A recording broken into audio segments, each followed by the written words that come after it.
Bismillahirrahmanirrahim. Assalamualaikum warahmatullahi wabarakatuh. Perkenalkan, nama saya Apip Maulana dari Universitas Muhammadiyah Sukabumi, Fakultas Ilmu Administrasi dan Humaniora, program studi Administrasi Bisnis. Baik, di sini saya akan merangkum 3 judul materi dari mata kuliah Administrasi Perkantoran Bisnis dengan dosen pengampu yang terhormat Bapak Sofian Sauri SAB MAB yang saya cintai. Saya akan merangkum judul yang pertama, yaitu komunikasi perkantoran dan teknologi komunikasi perkantoran. Baik, pembahasannya yang pertama yaitu komunikasi perkantoran, yang kedua teknologi komunikasi perkantoran. Komunikasi perkantoran yaitu proses penyampaian berita atau informasi dari satu pihak yang berwenang ke pihak lainnya yang terjadi dalam suatu kantor atau suatu perusahaan. Semakin efektif komunikasi kantor, suasana kerja kantor juga akan semakin baik. Nah, di balik itu juga ada proses. Yang pertama ada komunikator, yang kedua adanya pesan, dan yang ketiga adanya komunikan. Nah, yang selanjutnya yaitu fungsi dari komunikasi untuk kehidupan pribadi, yaitu mengungkapkan perasaan dan gagasan. Nah, yang selanjutnya fungsi komunikasi di tempat kerja, yaitu untuk menjalin hubungan dengan rekan kerja, ya, membangun kerjasama dan sinergi dengan rekan kerja atau yang lainnya.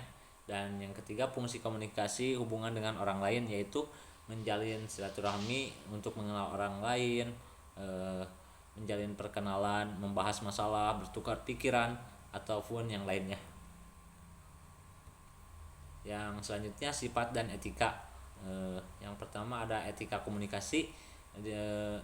Etika komunikasi yang pertama ada tata krama pergaulan yang baik, norma kesusilaan dan budi pekerti, ada norma sopan santun dalam segala tindakan.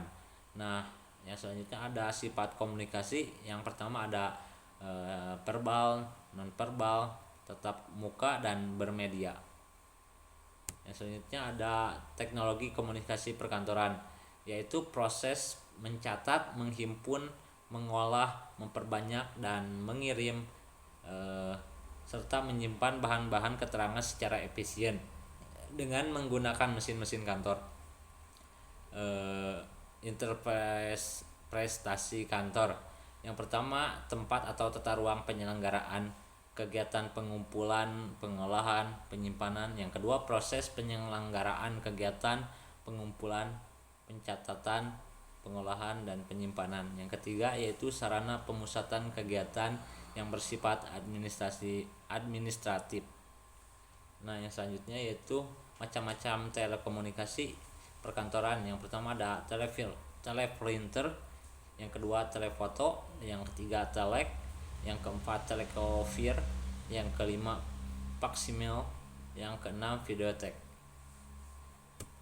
Nah, yang selanjutnya fungsi teknologi dalam perkantoran. Yang pertama untuk meningkatkan aliran komunikasi, yang kedua mengubah struktur komunikasi, yang ketiga mempermudah komunikasi, dan yang terakhir untuk menurunkan biaya komunikasi.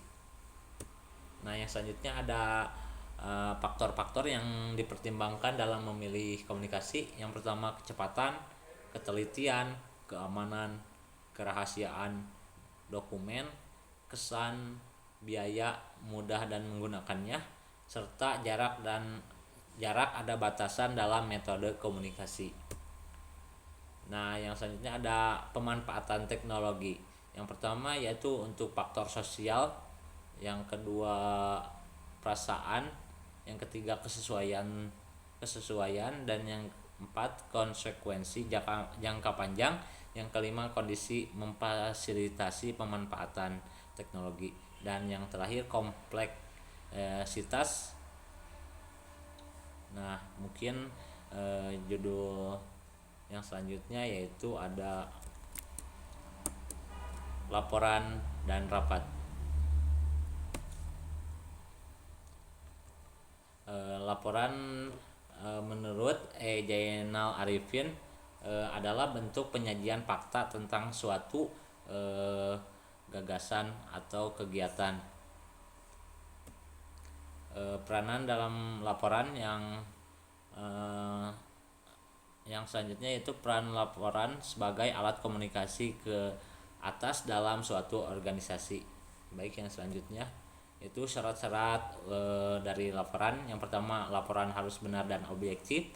Yang kedua, laporan harus cermat dan jelas. Yang ketiga, laporan harus langsung ke sasaran.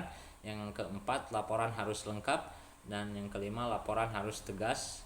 Dan yang selanjutnya, yang keenam, laporan harus diusahakan secepatnya. Dan yang ketujuh, laporan harus tepat penerimanya. Yang selanjutnya yaitu langkah dalam penulisan laporan. Yang pertama yaitu menentukan perihal subjek. Yang kedua, mengumpulkan fakta dan data. Yang ketiga, data yang terkumpul melalui cara-cara penyimpulan seperti di atas. Yang selanjutnya yaitu rapat. Menurut Deliangji, rapat ialah pertemuan antara para anggota di lingkungan organisasi atau suatu perusahaan sendiri untuk merundingkan atau menyelesaikan suatu masalah yang menyangkut kepentingan bersama. Nah, yang selanjutnya yaitu jenis-jenis rapat.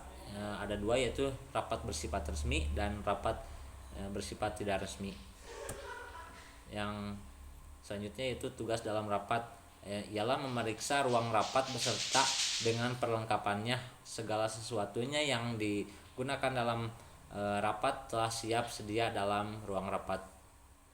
Nah, yang selanjutnya resolusi rapat, yaitu menginginkan untuk menyampaikan ucapan terima kasih atas terselenggaranya rapat dengan baik, misalnya atas sambutan tuan rumah yang ramah, atas partisipasi para peserta, atas keputusan-keputusan yang telah diambil dari hasil rapat tersebut.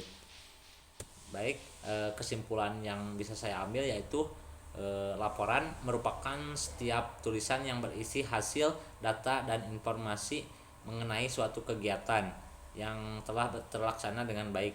Nah, yang selanjutnya rapat merupakan salah satu bentuk pertemuan orang-orang dalam suatu organisasi tertentu untuk membicarakan masalah-masalah yang terjadi dalam suatu organisasi.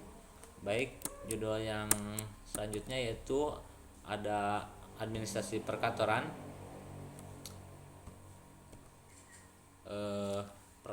Perkantoran modern, atau dalam bahasa Belandanya yaitu kantor. Nah, dalam bahasa Inggrisnya bisa disebut office.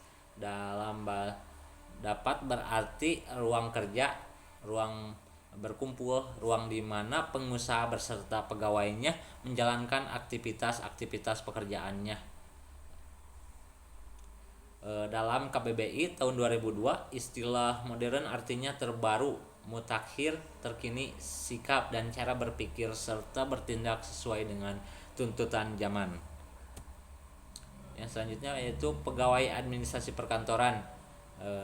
Tugas utamanya yaitu melakukan perekapan data, mengelola dokumen, dan tentunya menyimpan secara terstruktur. Nah, yang selanjutnya yaitu pegawai administrasi perkantoran hendaknya dikelola melalui manajemen SDM yang profesional.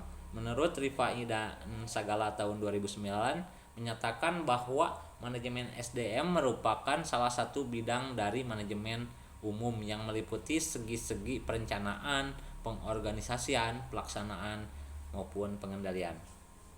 Baik, yang selanjutnya yaitu pengembangan pegawai administrasi perkantoran, yaitu meliputi aktivitas-aktivitas yang relevan terhadap pembelajaran organisasi baik dalam level manajerial maupun individual. Baik, yang selanjutnya yaitu kompensasi pegawai administrasi perkantoran. Kompensasi merupakan salah satu alasan dan motivasi utama mengapa pegawai bekerja di suatu kantor, yaitu berkenaan dengan imbalan atau balas jasa atau pujian dari hasil kinerja dan produktivitas kerja yang mereka hasilkan. Baik, yang selanjutnya yaitu fungsi pemberian kompensasi. Menurut Samsudin tahun 2006 adalah pengalokasian SDM secara efisien. Yang kedua, penggunaan SDM secara lebih efisien dan efektif. Yang ketiga, mendorong stabilitas pertumbuhan ekonomi. Baik, menurut Mulyadi tahun 2004, kompensasi dapat digolongkan menurut dua kelompok, yaitu kompensasi intrinsik atau dari dalam, mohon maaf. Yang kedua yaitu kompensasi ekstrinsik atau dari luar. Baik, hanya itu yang bisa saya rangkum atau jelaskan. Semoga bermanfaat untuk semuanya. Terima kasih. Wassalamualaikum warahmatullahi wabarakatuh.